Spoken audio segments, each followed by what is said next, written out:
Buenas tardes con todos, señores. Vamos a tratar el día de hoy un tema muy importante para lo que es, en este caso, el rubro empresarial en Perú, en lo que es el tema de organización, estructuración. Mucho también va a tener que ver lo que hemos visto en las conferencias anteriores, estructura de costos, el tema de innovación.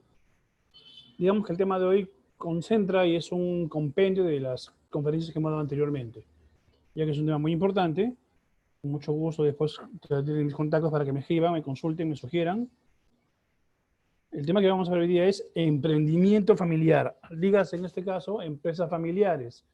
Empresas formadas por, en este caso, enteramente familiares, padres, hijos, en este caso, sobrinos, todo lo que es, en este caso, familia de primera y hasta segunda generación, que son mayormente lo que mayormente prepondera aquí en Perú. ¿Correcto? El licenciado Carlos Sánchez Cacique, cualquier duda que tengan me pueden escribir. Vamos a ver hoy día estos 4 temas. Definición de la empresa familiar, desventajas de la empresa familiar, retos de la empresa familiar y un concepto quizás que algunos no conocen y que es nuevo para la mayoría, family business, ¿correcto? Que es, digamos, un concepto que lo conocen de otra manera quizás, o digamos lo han sentido pero no han sabido cómo llamarlo. Comencemos con el tema de definición de empresa familiar. Las empresas familiares son organizaciones comerciales formadas por los miembros de una o más familias y la toma de decisiones está influenciada por los miembros y sus propios intereses. Estas empresas tienen como parte de su visión estratégica hacer que sus sucesivas generaciones le den continuidad a la empresa, tomando en control, obviamente pensando en la sucesión, herederos, correcto, que continúen con el mismo espíritu, con la misma labor, que continúen su trabajo, o lo que normalmente conocemos como legado, ¿verdad? Yo les lego esto. Aquí algunos conocen como herencia, me heredaron esto, pero mayormente el tema de empresarial se conoce como legado o sucesión. El reto para las empresas familiares es que los roles de la familia, propiedad y empresa se involucren en diferentes valores, metas y acciones que obviamente son conflictivos. Cada persona tiene diferentes intereses. Correcto, obviamente, si una empresa normal, tradicional, ponerse de acuerdo en el tema de invertir, repartir los gastos, ejecutar direcciones o poner cargos es difícil.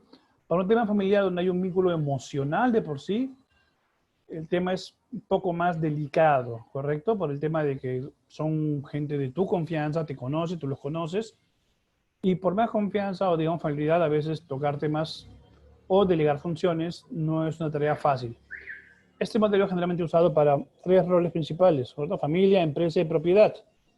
Es decir, que hay que ponerlos en conjunto o equilibrio, como vimos en la semana pasada, perdón, el día miércoles y lunes, la congruencia entre RS, ¿no? Responsabilidad social empresarial o responsabilidad social corporativa. Involucra empresas, intereses y medio ambiente. Aquí es propiedad, empresa y familia. Tenemos otro triunvirato que hay que comparar. Por eso les comenté que vamos a tocar algunos temas que ya hemos visto. Y este tema de empresas familiares es muy neurálgico, así que vamos a tener que entender cuáles son los aspectos y aristas que vamos a ver aquí. Este nuevo modelo forma parte de los roles que se pueden superponer o coincidir, ¿correcto? Es decir, a veces uno le da más prioridad a la empresa, uno le da más importancia a la familia, otro le da más importancia a la propiedad. Definir las prioridades es un tema muy difícil. Si con el tema de responsabilidad social tenemos que pensar en el bienestar de la comunidad y pasar a un lado el tema económico, imagínense el tema familiar, cuando tienes que discutir y ponerte de acuerdo con tu familia.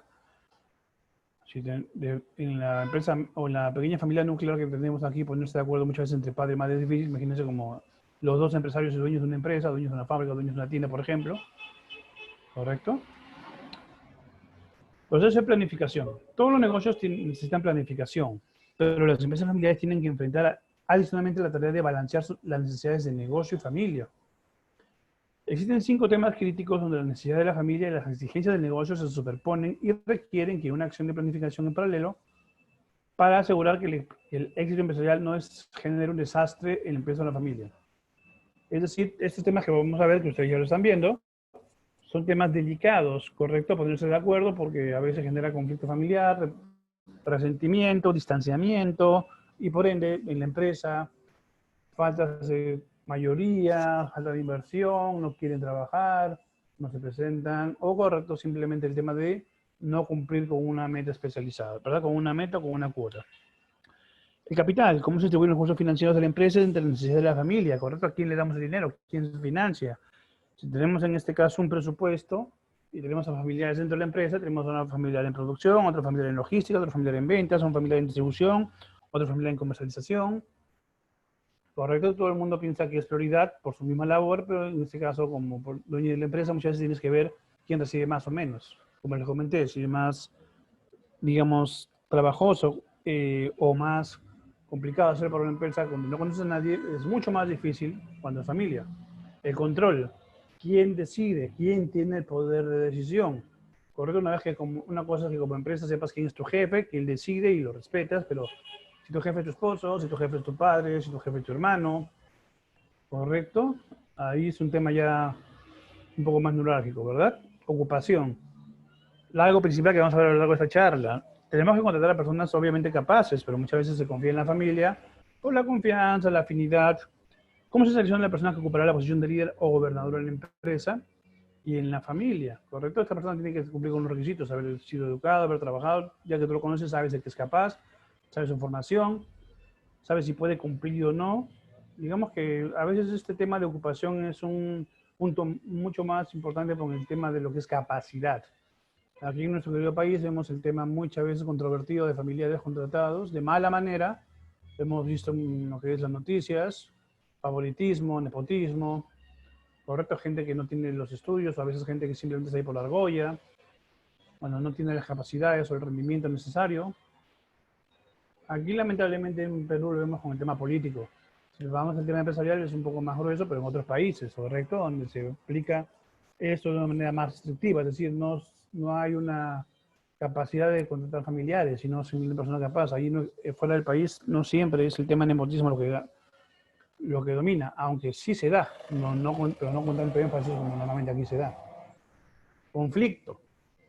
¿Cómo se evita que este elemento natural de las relaciones humanas se convierta en el patrón de interacción por default? ¿Correcto? Es decir, si normalmente tenemos un vínculo conflictivo o a veces restrictivo con otra persona que es de nuestra familia, ¿cómo evitar que esto sea un obstáculo para poder trabajar bien? ¿Cómo evitar que este conflicto que se haya generado ya sea antes o en el momento de trabajar impida un buen clima laboral? Sabemos que el clima laboral es importante, ¿verdad? Recordemos el tema de que si un empleado está contento, trata bien a los clientes externos. Y ya, póngase el caso de que no es un cliente externo con quien trata, pero simplemente no trabaja bien, o es una persona que simplemente está desagusto, no cumple con su labor, busca irse y trabaja a medias. O simplemente no quiere trabajar porque sabe que no lo van a votar. Otro ejemplo, ¿verdad? Cultura. ¿Cómo están sustentados los valores de la empresa? ¿Cómo se transmiten estos valores a los dueños, empleados y mismos más jóvenes? Si tomamos el ejemplo de la familia, una familia normal, en este caso papá, mamá e hijos, ¿qué ejemplo le dan los hijos? ¿Qué ejemplo reciben los hijos de los padres, correcto? Luego se refleja en la empresa. Todo es un tema de cultura, ya lo vimos en la capacitación anterior sobre lo que es cultura de innovación, cuáles son los factores que la empresa, perdón, que el gobierno faculta, crea, amplía o propone para que los pequeños inversionistas o los que tienen la capacidad de innovar y crear nuevas potencialidades puedan trabajar e implementar sus ideas. Eso a nivel macro. A nivel micro, como una empresa, en este caso familiar, hace que sus trabajadores que son familia no entren en conflicto, en este caso trabajen a una misma razón, que se lleven bien. Si sabemos que el vínculo familiar no siempre es, en este caso, fluido, a veces tiene sus aristas, ¿verdad? Casi todas influyen en tres características básicas, es decir, los elementos primordiales que a veces chocan y que a veces generan intransigencias en las relaciones familiares. La primera es su propiedad, es controlada y administrada por una o más familias, privacidad en el manejo de la empresa o por desinterés en la integración de otros socios, o por desinterés en la integración de otros socios, es decir, yo manejo la empresa, pero no quiero que nadie más la maneje, correcto, solo la familia, o no quiero que determinadas personas de la familia entren. Una manera, en este caso, ¿quién tiene que tomar las decisiones? Si hablamos de una pequeña MIPE, por ejemplo, del más simple que les puedo comentar, que es una tienda, yo quiero en este caso que una persona sea capaz, no voy a contratar a... O quizás tengo problemas con un primo o alguien que me dice, no, pero cuando es una amiga yo te puedo ayudar. Ahí es un tema de cómo decirle que no, ¿verdad? Algunos dirán que sí, es fácil decir que no, pero en la familia es un poco más complicado. La segunda característica es que este tipo de empresas son dirigidas por algunos miembros de la familia, casi siempre son los dueños e hijos, como dije, una familia nuclear. Mientras estos crecen, deja de ser así, pues los miembros pasan a la estructura organizacional a ocupar roles de supervisor y gobierno estratégico de la empresa. Y se dejan las gerencias de mando de profesionales no familiares. Eso es en este caso lo ideal, como les comenté en el tema de formación. Si yo en este caso tengo una empresa familiar y al final, bueno, obviamente mi empresa crece, ya voy a ocupar otro cargo, veo que tengo que desempeñar otras labores, mi trabajo anterior ya tengo que dejárselo a alguien más capaz, ¿verdad? Alguien que yo sepa, porque por la experiencia que yo tengo, es un trabajo complicado, trabajoso, que pueda requerir mejores o más amplios conocimientos. Ahí es donde yo busco a profesionales que no sean familiares, para que su trabajo sea más objetivo. La tercera característica es que ese tipo de negocios existe el deseo de permanecer en el tiempo, la hora fundada, ¿correcto? Es decir, hay gente que quiere siempre ser los dueños y permanecer como gerentes de la empresa por la eternidad, si se vale la palabra. ¿Correcto? Siempre estar al mando, siempre dominar, lo cual, como en el caso de lo que estoy indicando, a veces limita el tema de la sucesión, ¿correcto? Y como vamos a ver más adelante, a veces es al contrario. El padre está trabajando o la madre está trabajando y quiere dejarle la pequeña empresa a sus descendientes. Y los descendientes, la segunda generación, no está interesada, no le gusta, no lo ve motivante, entonces ahí es donde a veces genera conflicto, ¿verdad? Es un tema que va de la mano con lo que vimos en su momento, la cultura, cómo dentro de la familia, dentro de la empresa, se cultivan, inspiran y motivan a los familiares que trabajan ahí. Entre las características específicas, porque las medidas generales, hay algunas que son ya más directas, como es la capacidad de voto mayoritaria de residir en los miembros de la familia que fundaron la compañía, o en lo que sucedieron o heredaron el patrimonio, o los que heredaron la gestión, ¿correcto? Como sabemos, a veces, idealmente, los que heredan son los hijos, o en algunos casos los sobrinos, y en este caso la mayoría es lo que decide. Como vemos en un tema de accionariado, quien tiene más del 50% de las acciones es el que toma la decisión, es el que manda. La mayoría de votos se puede tener de manera directa o indirecta, ¿correcto? Como un ejemplo práctico y muy fácil de entender es lo que vemos actualmente con la política, ¿correcto? Una bancada se asocia con otra, se ponen de acuerdo, y entre todos juntos hacen una unión o una propuesta, lo cual, bueno, para la mayoría de peruanos nos ha beneficiado en lo que es el descuento general, perdón, el recibirlo de la AFP, que todos se pusieron de acuerdo por un momento. No es algo que se dé continuamente, pero digamos es un ejemplo didáctico que estoy utilizando. Al menos un representante de la familia pariente debe participar en la gestión o gobierno de la compañía. Correcto, si vamos a optar por el tema de la capacitación, el tema de la formación y cuando damos personal externo, no hay que dejar de lado que la empresa es de la familia, entonces por lo menos una persona tiene que estar al mando y tomar las decisiones para que se mantenga la injerencia de la familia, ¿correcto? Si vas a agregar alguna carta a poder, si vas a agregar en este caso un representante a tu nombre para que tome decisiones, tienes que ver en este caso que su rango de acción sea específico, para que tú no pierdas el control y no puedas perder en este caso la soberanía sobre tu empresa. A las compañías cotizadas, aquellas cuya propiedad se encuentra fragmentada en acciones y cuyo principal accionista tiene menos del 50%, se les aplica la definición de empresa familiar si la persona que fundó o adquirió la compañía posee el 25% de los derechos de voto. Es decir, aunque la familia no cuente con la mayoría de votos de la empresa, sí debe ejercer a través de su participación accionarial una influencia. ¿Correcto? Un ejemplo que vimos en las capacitaciones anteriores fue el tema de las empresas que se juntan, ¿verdad? Por ejemplo, la joint venture o las asociaciones o comprar otra empresa. Eso es en este caso, obviamente, para un tema más particular, cuando no es familiar, ¿correcto? Donde hay intereses de una empresa minoritaria y intereses de una empresa mayoritaria. Lo cual sirve como un símil o una analogía de lo que estamos viendo aquí, ¿verdad? Si bien, cierto, la empresa tiene accionariado y al final por un tema de financiamiento, liquidez o que necesita mayor participación, vende parte de sus acciones, pero igual mantiene un porcentaje como para que pueda seguir participando, que es lo que vimos anteriormente, o al menos una persona de la familia o un grupo de personas debe mantener el control. ¿Correcto? Aquí en Perú no hemos visto, lo mencioné en esta conversación, el tema de lo que es Inca Kola, ¿verdad? Que vendió mayoría de sus acciones a Coca-Cola sin venderlos todos, es decir, han tenido un cierto poder de decisión. Es un ejemplo didáctico que les menciono para que entiendan el tema de participación. Les dejo como investigación que busquen el tema de Inca Kola, cuál ha sido su historia, repercusión y cuál es su situación actual. Vamos a ver ahora desventajas, que es lo malo. Correcto, obviamente en la empresa familiar lo neurálgico son las relaciones, percepciones, cómo me llevo con la familia, qué opinará tal o cual, correcto, cuál es mi relación con esa persona. En sus debilidades la principal radica en la dificultad de conseguir financiación. dinero, para variar. Especialmente ahora que el crédito está restringido por la recesión económica, las familias empresarias tienen una alta aversión al riesgo porque su propio patrimonio está en juego. Obviamente, ¿no? Yo voy a invertir y tengo que estar seguro de que al menos voy a tener algo que me reditúa, algo de reingreso de capital. Lo vimos anteriormente, en el caso de los sociales, yo invierto para, digamos, tener un ingreso o también para reinvertirlo. ¿Qué es lo bueno de ese tema en el caso de una empresa familiar por naturaleza?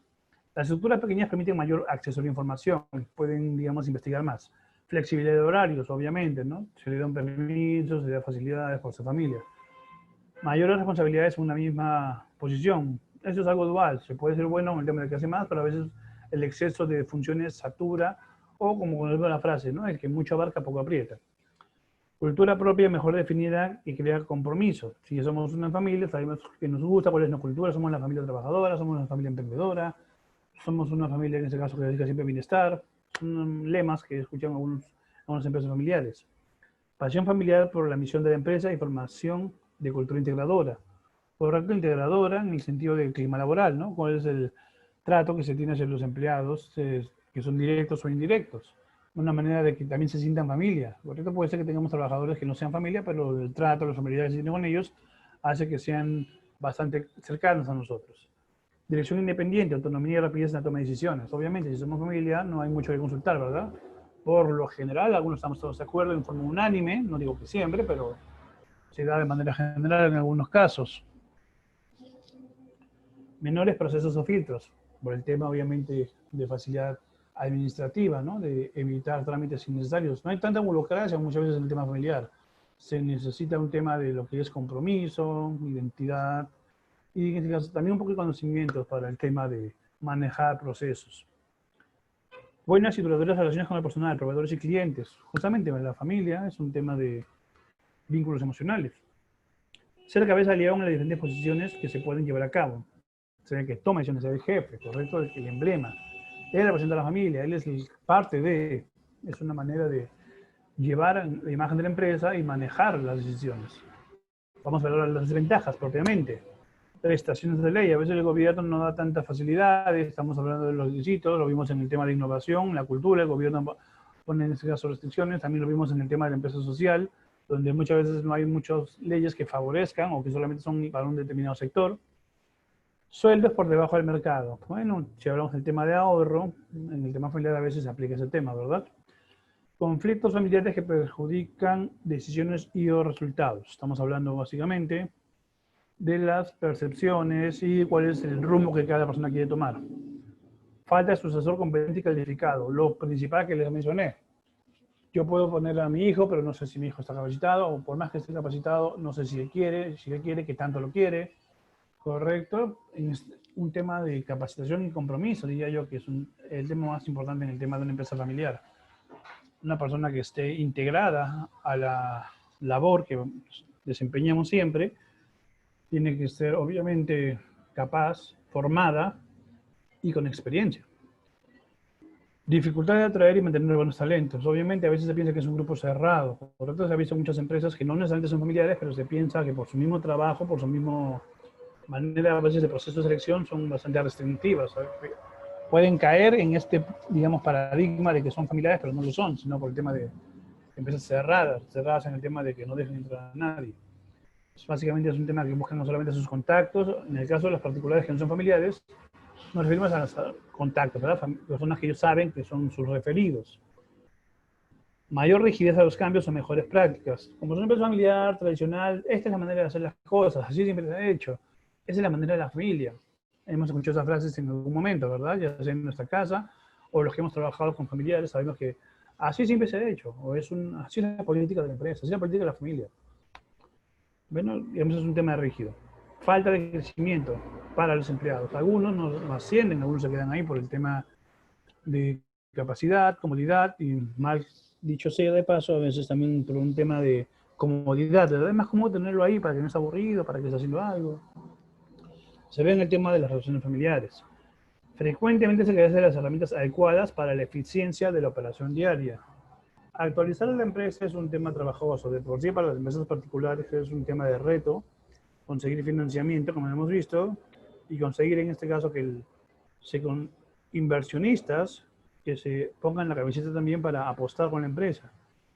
Sí, para los que son empresarios saben que conseguir financiamiento o también auspiciadores, como simplemente a veces se conoce, es un tema de credibilidad, presentar informes, presentar balances, exponer bien tu situación, proponer a la empresa, digamos, una campaña para que esta campaña permita que tu inversionista también se sea conocido.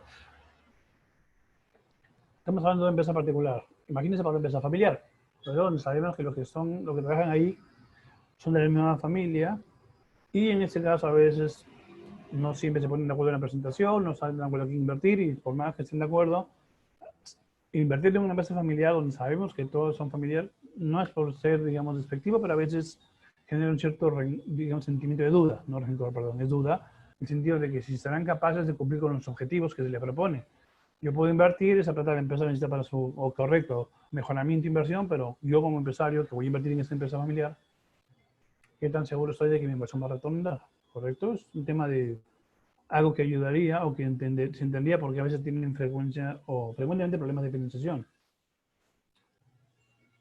Hemos visto los específicos, ahora los generales, que son, digamos, una repetición de algunos que hemos visto, conflictos familiares, ¿no? Perspectivas, políticas, opiniones. Si hablamos en este caso de una pequeña empresa que se conoce aquí comúnmente por un tema crediticio, para los que conocen ese tema, los que me han escuchado hablar, me refiero a una empresa familiar, ¿no? Pequeña, y es esposo y esposa, ¿no? Cuando evalúas un crédito, si estás casado, te evaluamos a los dos. Y si en este caso los ingresos de los dos son suficientes, si en este caso no tienen muchas deudas, ok, digamos un préstamo ocurre, pero si digamos uno de ellos de manera individual ha caído en un tema de gastos, eso perjudica el balance familiar. Y obviamente genera un conflicto, ¿no? Porque has invertido, porque has gastado, dónde fue la plata, etc, etc, etc. Lo hemos escuchado los casados muchas veces, por lo que me han comentado, que ocurre ese tema del dinero mal invertido. Gobernanza no estructurada, que va a caer la mano con el de arriba. ¿Quién toma las decisiones? Si hay una estructura, hay un MOF, un ROF, pero ¿se cumple? En este caso, estos manuales que se ha hecho, se ha generado, ¿son estructurados fidedignamente? Digamos, la empresa lo cumple, la familia lo cumple, o simplemente cada uno toma decisiones a la mejor manera que les parece. El peor defecto, ya hemos visto nepotismo, gente incapaz, solamente por vara, por contacto, por conocidos, nepotismo familiar y a veces nepotismo indirecto, contratamos a nuestros amigos, nuestra causa. Se ven muchos problemas familiares por eso, muchos déficits de empresas, y en este caso eso también coadyuva a que ocurra lo que conocimos en algún momento es en este caso sabotaje o espionaje industrial, ¿verdad? Si hablamos de una empresa de servicios, si hablamos en el caso de una empresa que se dedica a la atención al cliente, una persona que es contratada solamente por favoritismo, digamos, ya lo conocemos, pero esa persona tiene otros intereses, ¿no? Utiliza su confianza para entrar a nuestra empresa, conocer nuestro proceso, estudiar nuestro know-how y de ahí se va con otra empresa, juega un doble papel negativo, ¿verdad? No solo hemos contratado a una persona que nos ha hecho un daño por el tema de rendimiento, sino también que nos ha generado un desmedro económico a largo plazo. Planificación de la sucesión, generalmente, como vamos a ver más adelante, determinar quiénes van a seguir al mando. Es un proceso un poco trabajoso porque los hijos no siempre quieren cumplir con los sueños de los padres, a veces los padres, llamamos de empresa familiar, inculcan o quieren que sus hijos logren lo que ellos no lograron, o que continúen lo que ellos ya han logrado, y los hijos no tienen sus propios intereses. Si en familia se ve el tema de artistas versus profesionales, o diferentes profesiones, perdón, son temas puntuales que estoy tocando para que entienda el tema de la planificación, ¿no? Distancia entre la famosa brecha generacional. Las desventajas más comunes de una empresa familiar tienen que ver con los conflictos de intereses dentro de una familia en cuestión. Dado el nexo emocional que necesariamente se da entre los integrantes de la familia, es común que existan rencillas, mitos familiares o presiones adicionales que relacionan el éxito empresarial con el lugar afectivo dentro de la familia. Es decir, mientras más gano, mientras más logro, más me quiere, más logro conocido. Más, en este caso, me dan facilidades dentro de la empresa, ¿de acuerdo? Por lo que estoy logrando. Si en una empresa particular, que no es familia, se le conoce muchas veces de capacidad o el rendimiento y se le da facilidades al trabajador que sí cumple, o sea, añádele eso, que es una empresa familiar, donde un trabajo que cumple es familia, comienza un poco a hacer un poco de crecer el ego creer en este caso que es un intocable, de mala manera obviamente, y genera un tema de, a veces, soberbia por parte de la persona. Ese impacto en el desempeño empresarial puede ser considerable, obviamente, si uno se siente ya dueño de todo, no le pone el mismo empeño que cuando empezó. Es un tema muy neurálgico, como hemos visto, el tema de las relaciones personales a nivel familiar. Es difícil diferenciar los roles entre una empresa y familia, ya que lo patriarcal o matriarcal tienden a imponerse, ya sea el papá o la mamá, como comenté en algún momento. Por eso, ante la situación de una mezcla de roles, lo mejor es profesionalizar la gestión, buscar una tercera persona, correcto, que sea mejor capacitada y que no tenga que ver con un vínculo familiar. La tercera generación que asumió control de la empresa debe implementar un mando profesional, que en muchas ocasiones es externo, lo que impide la dualidad de roles o la existencia de multiplicidad de consejerías en la toma de decisiones. Yo contrato a una persona que es independiente de un tercero, que no es vínculo de la familia, pues, teóricamente es más objetivo. Sobre todo, más, en este caso, se puede tomar una decisión más fría, más analítica, menos emocional, en el caso que es lo que es el principal defecto base, neurálgico, central de una empresa familiar, el vínculo emocional. Unos consejos para tener una empresa familiar exitosa. Tomando en cuenta el mundo globalizado en que vivimos, la Academia del Pacífico, René Rivera, entrega los siguientes consejos para una empresa familiar. Externalizar funciones y roles, dejárselo a terceros, como ya comenté. Hacer un control riguroso de la gestión de los flujos financieros, manejar bien tus ingresos. Recordamos el curso que vimos de estructura de costos. Recordamos el costo de lo que, el tema, perdón, de lo que es manejo de canales de distribución. Correcto, manejamos el tema también de lo que es cultura de innovar. Todos esos temas que ya hemos visto, aquí están siendo efectivos. Tener en cuenta que la fidelización del cliente es fundamental, al igual que el servicio de postventa, que debe ser realizado por personal capacitado. Si en este caso queremos que nuestra empresa siga rindiendo, siga trabajando y siga durando, las personas que están desempeñando la función de trabajadores, asesores, consultores, distribuidores, directores, deben poder ser funcionarios capacitados, con experiencia, como vimos en algún momento hace un par de minutos, formados, ¿verdad? Para que no se pierda ese control o esa calidad de atención. Recordemos el concepto de calidad una vez más. Funcionalidad, percepción y cero errores. Y en este caso, si lo ampliamos una vez más, como les comenté, rango social, ¿verdad? Impacto en la calidad de vida. Mantener un clima laboral para el personal y dar opciones para la continua capacitación. Incentivar que tu personal se siga formando, lograr que en este caso sea mejor y que ese beneficio, obviamente, se retribuya hacia ti. Si él trabaja mejor, se siente capacitado, va a trabajar mejor porque sabe que la empresa se preocupa. Si es familiar, mucho más. O debería ser mucho más. Controlar los procesos productivos y de calidad del producto enviado al mercado. Saber en el caso del canal de distribución cómo llega el producto. Ya vimos en este caso con los mayoristas, minoristas, los agentes, lo vimos en la sesión anterior, en el tema de estructura de costos y canales de distribución. Disminuir o eliminar inventarios ociosos, ¿no? Evitar el estoqueo, básicamente, ¿no? Evitar que tengamos ahí material acumulado, materia prima sin utilizar, maquinaria que no está siendo efectiva. Profesionalizar la gestión en todos sus ámbitos. Recursos humanos, control, gente capaz, no sea solamente familia, ese es un ejemplo. Que la familia mantenga el directorio, ok, pero los que trabajan, los ejecutivos, que sean terceros, es lo recomendable. Hacer una selección rigurosa de proveedores, mercados o nichos a satisfacer. Saber en este caso de dónde vas a obtener financiamiento, a quién vas a atender, y en este caso estar seguro de cómo cumplir con la demanda, lo mayor importancia. Satisfacer a tu cliente y poder al mismo tiempo reinvertir en la mejora de tus procesos. Los principales retos, como les comenté, para una empresa familiar. La sucesión, el relevo generacional. Las empresas familiares empiezan normalmente como un pequeño negocio que con el paso del tiempo puede llegar a convertirse en una empresa más compleja. Un momento muy delicado de la vida de estas empresas es la sucesión, es decir, cuando una generación con un papel fundamental de la empresa le pasa el testigo o la labor a la siguiente. Como les comenté, a veces no siempre es fácil, no siempre los hijos quieren continuar la labor. Internacionalización de la empresa, lograr ampliar el mercado, no solo el mercado local, ¿verdad? Fuera del país. También afrontar las empresas familiares el reto de la internacionalización del negocio y la apertura de nuevos mercados. En ocasiones vemos grandes empresas familiares con mucho éxito en el país que no han dado todavía el salto a otros países. Por ejemplo, España gigantes como Mercadona o el Corte Inglés apenas han internacionalizado. Aquí en Perú, si mal no recuerdo, tuvimos una empresa que sí lo logró, que fue Cola Real, estuvo en México un tiempo. Por ejemplo, si me equivoco, son algunas empresas peruanas que están saliendo. Nuevas tecnologías. La adaptación de las empresas familiares a las nuevas tecnologías, como les comenté en algún momento, actualizarse, reinvertir el dinero en la formación. Es uno de los retos más importantes que se les presenta en la actualidad. Hay que adaptarse a los nuevos tiempos, en la era digital, más que una necesidad, es una obligación, ¿correcto? Con la nueva situación que estamos viviendo, la nueva normalidad, como se conoce.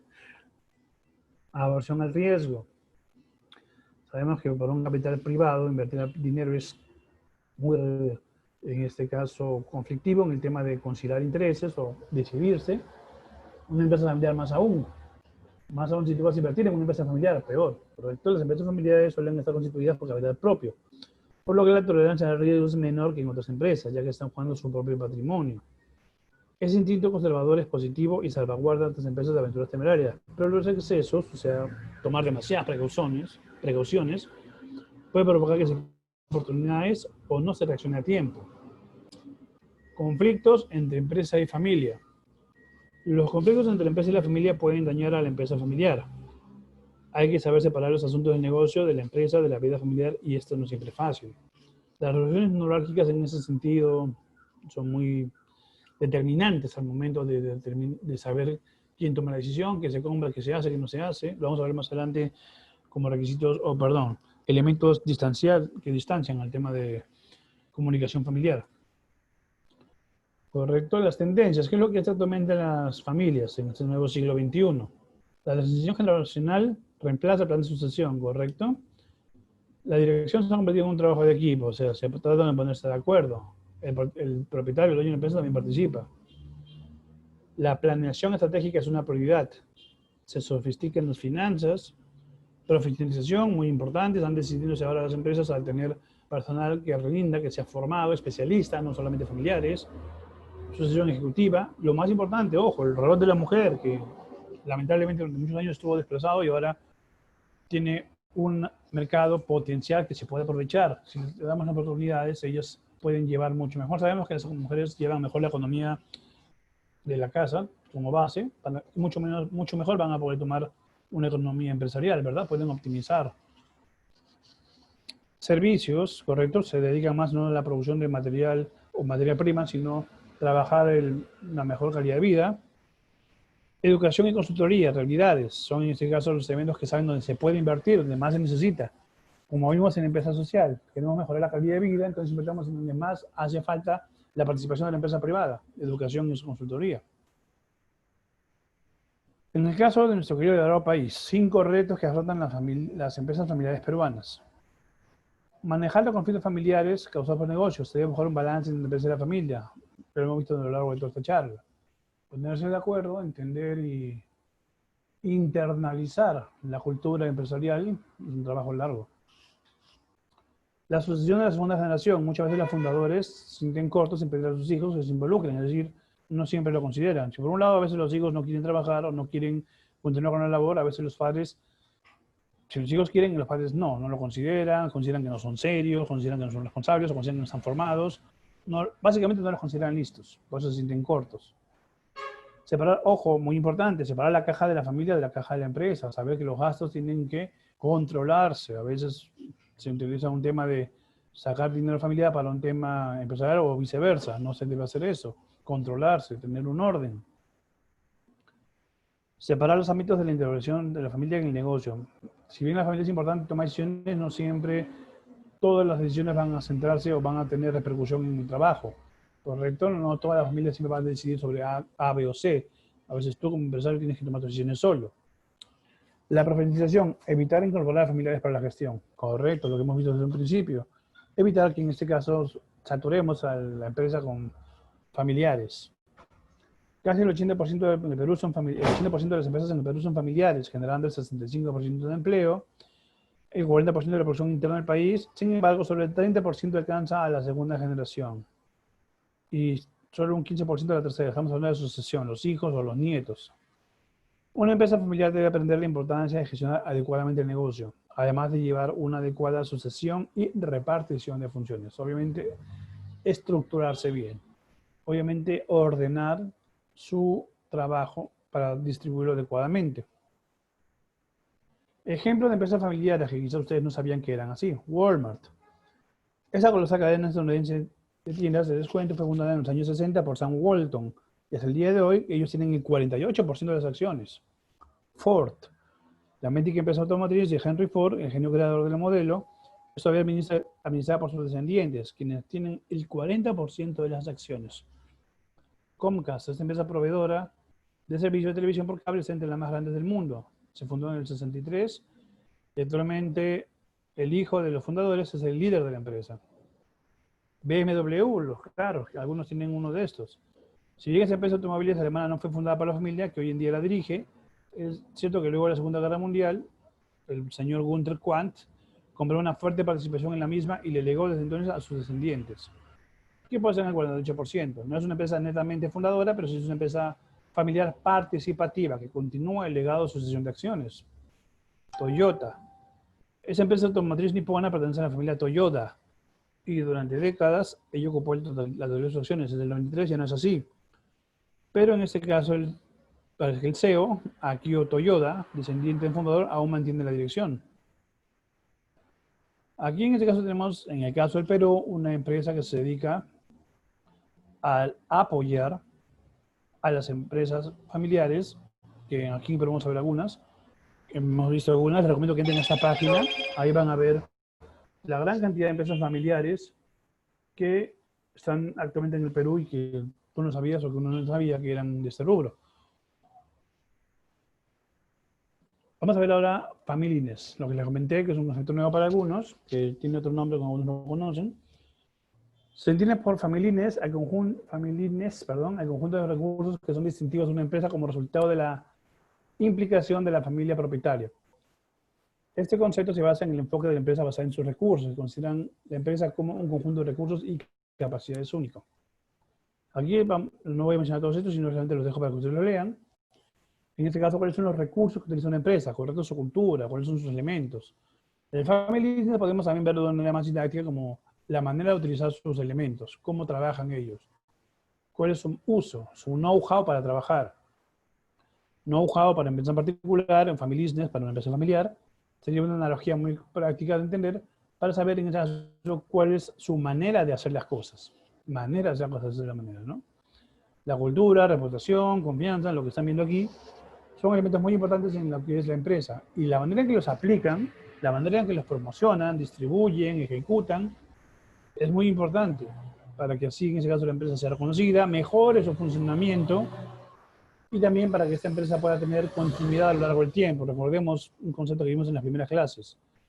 Yo como empresa, ¿qué quiero lograr? A largo plazo, duración en el tiempo. Correcto, que siempre mi empresa sea reconocida. Las empresas que hemos visto anteriormente, Toyota, Walmart, correcto, Ford, son empresas que suenan porque ya tienen tiempo en el mercado. Entonces se les conoce por su historial, repercusión. Algunos recién hoy día se han enterado que son familiares. ¿No te gustaría tener lo mismo para tu familia? La empresa, en este caso familiar de tal o cual persona, siempre ha sido reconocida aquí en Perú desde tal o cual fecha, ¿correcto? Algunos no sabían de Ford, pero no sabían de cuándo se creó, igual de Toyota. Yo por lo menos me enteré recién de Walmart. En este caso es una empresa o una convención que se dio en el año 2014, correcto, donde se consideraron algunos lineamientos importantes para las empresas familiares. En el Perú, solo el 15% de las empresas familiares logran llegar a la tercera generación, es decir, se le hereda a los nietos solamente en 15%. Tres aspectos a tomar en cuenta para el emprendimiento de un negocio familiar, es decir, si vas a formar una empresa con tu familia, ¿qué debes saber o qué debes concientizarte? La transmisión del espíritu emprendedor del fundador a los demás miembros. Debe ser una llama o una luz que guíe a los que van a trabajar en tu lugar o que te van a ayudar o te van a suceder para que la manera que tú trabajas sea continua y que ellos también puedan mejorarla o implementarla. Delegar gradualmente a la siguiente generación para ir disminuyendo la dependencia del fundador.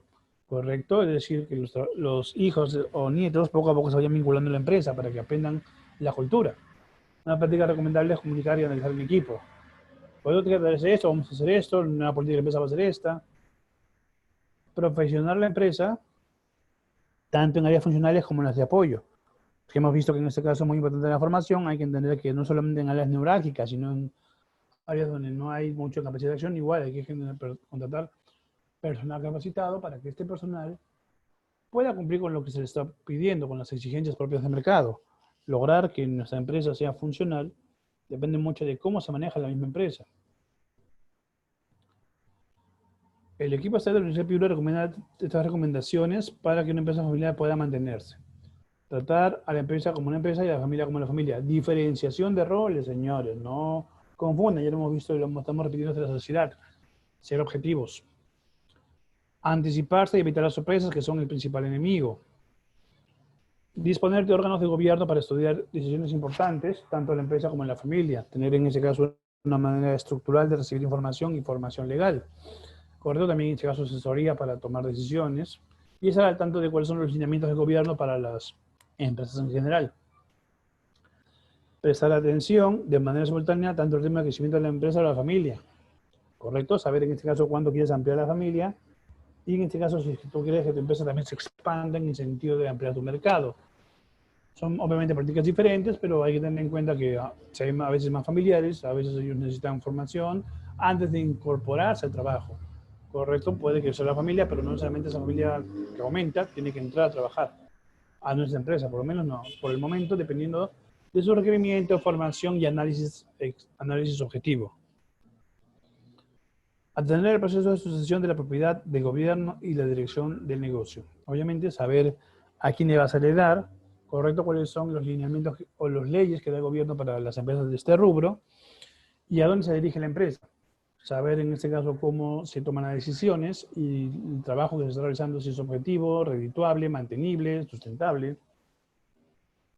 Espero que esta charla haya sido de su agrado. Aquí tienen mis contactos. He recibido algunas invitaciones por LinkedIn. Espero que algunos me den sus sugerencias, ideas. Espero que esta charla haya sido de su agrado y cualquier duda o consulta no duden en escribirme. Ahí tienen mis contactos. Que tengan muy buenas tardes.